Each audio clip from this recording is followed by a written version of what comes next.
We're just figuring out how far out we can come with this walk.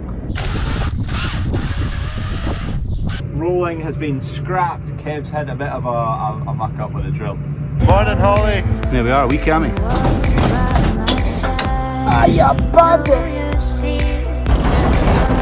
Right, good morning. 2 lorries of fertiliser just arrived. Load number 1, get it in the shed with the rest. That's lorry number 1 emptied. Next one's just round the corner. There goes number 1, off for a break over there. Here comes number 2. This is the last load of urea we've ordered, so, well, that we need for the year. Smashing.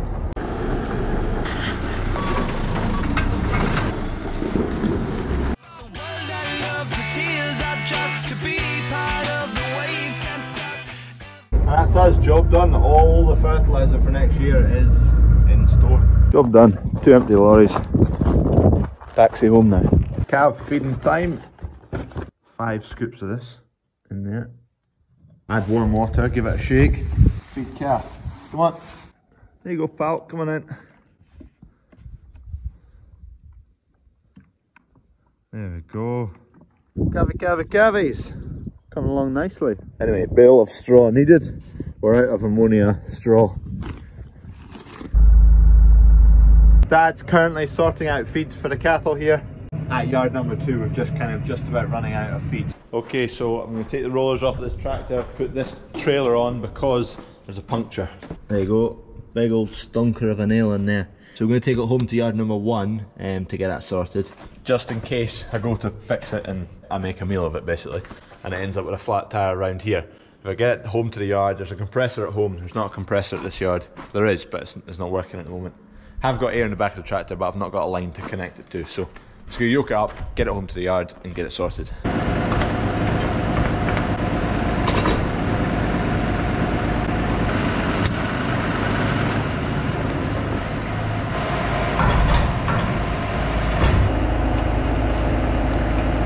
Good to go. Let's let this off. Get back on the road with this, get that puncture sorted. Then I'll put the rollers back on. Also, tomorrow morning, if conditions are right, I'm going to go and spray the oilseed rape with pre-emergence.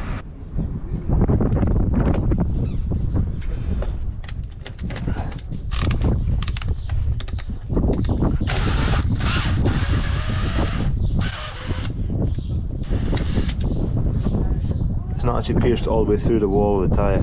What do you do here? I'm not sure. What should I be doing? Opinions below. I'm not sure. Get rid of the cardboard now. Well, not get rid of it, but squash it anyway, make it smaller. Still no prop shaft arrived for the Defender, so can't use it. This is a box of feeding for the cattle along at this yard. Don't have any kicking about, so Dad went and got some. Let's get a forklift.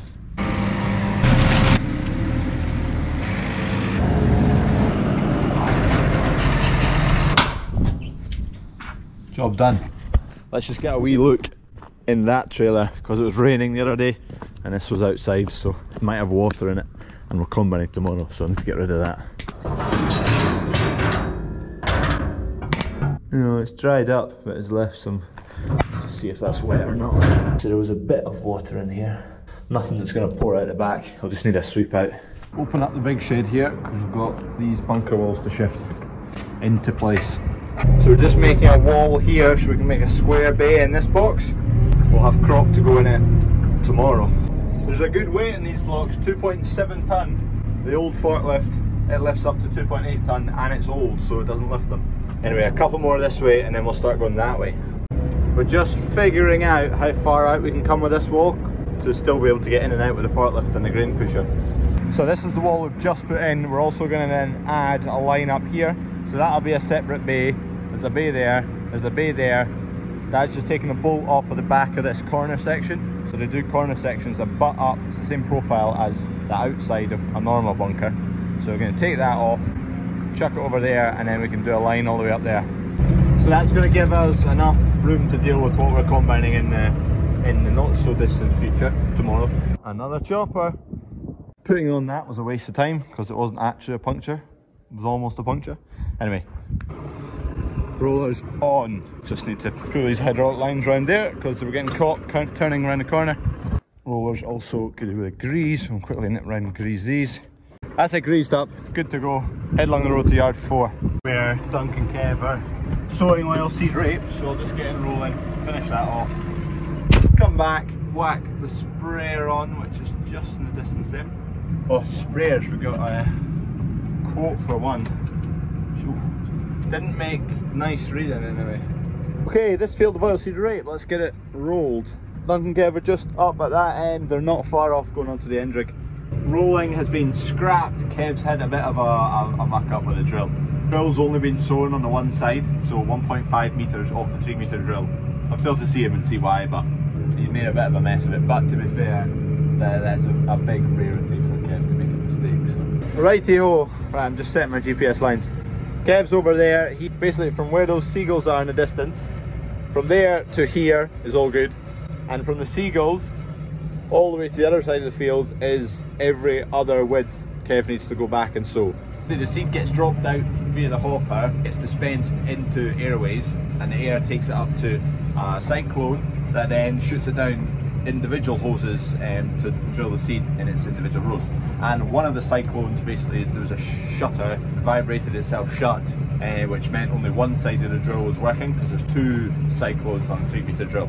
Anyway, these things happen, we'll get it sorted out and we'll just charge on. Well, I'm running down the road. We're charging on! Dunk's away over there, Dunk's on the end rig now. Kev's doing the end rig, then he'll go and do his in-between widths over there. Rollers are flipping loud. That's better. Anyway, we're getting there. I've not really got too much I can actually roll. Just because Kev's going to have to go back through every other width on a 3 metre drill, it means I can't roll any of it because I've got 6 metre rollers. So whatever I do, I need to come back and do it all again. I can't do the bits he's sown. I need to come back, I'm not sure when, because I need to put the sprayer on, but I'll need to roll it before it gets sprayed actually. You don't want to roll after you've sprayed, because it's pre-emergent spray. It's basically putting a nice film all across the surface for when the crop pokes through the soil and then it contacts the spray. If I went on with the roller after I've sprayed, it would then disturb the spray and it wouldn't be as effective.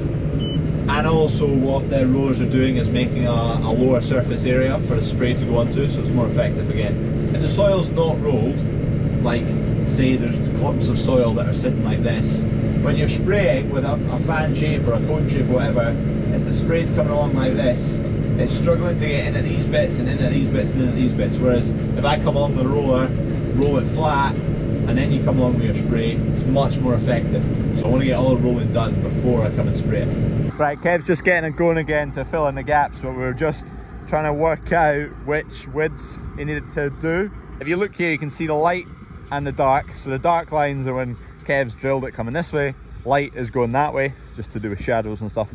We're just working out, basically the left side of the drill wasn't sowing, so we're just working out that if he's going up that way and down this way, it'll leave this bit in the middle blank, not that bit's sowing. So we're just making sure it's going the right way in and out all the way. Anyway, I think we're now sowing the right width. Ken was just making sure. Either what's going to happen is he's going to fill in every gap and it's going to look fine, or he's going to double sow every other width, and every width between that will have nothing in it. So we'll have really thick and nothing, or we'll have even throughout. Hopefully the latter. Tell you what, this would be a tricky job without GPS. Filling in every other width, offset by 1.5 metres. Shouldn't take too long. Also, now that Kev's got a 6 metre drill and I've got a 6 metre roller, we're basically going the same speed. It's not got far to go now. Fence looks good, doesn't it? Kev's not dropping the discs on the front just because the ground doesn't really need worked anymore, so he's not needing the discs. Just had some supplies delivered because I didn't pack any tea. Thought I would have made it back for tea, but anyway, it's, I don't know what the time is, 8:30 or so. We're getting there, another hour, that'll be us done. You can see the stir, it's unbelievable. So much stir, it's just dry. It's not, this field's probably not as bad as the others were. Look at the build up of stir up here. So much stir. Just got to that hedge over there. and then we're done. Seem to be getting on well with the Fendt anyway so far. We're having a couple of issues with the GPS. Well, not issues, but we've not got contour way. I think contour way lines is what it's called. Basically, to be able to sow your end rig with GPS without it being a faff, you need to unlock contour way lines. But we never got told that when we were getting sold it, so it's a unlock you have to pay for, and bitchy stuff about that. But anyway, other than that, we seem to be getting on all right. Job done. Kev's just leaving. I'm just about to leave. Let's get the flashers on in anticipation. I'm meant to be putting the sprayer on, but I cannot be bothered. I'm going to take the rollers off and I'll put the sprayer on in the morning, going to my bed. After I make a video, actually. Whatever video that is. Cheers for watching. See you tomorrow. I could hide 'neath the wings of the bluebird as she sings.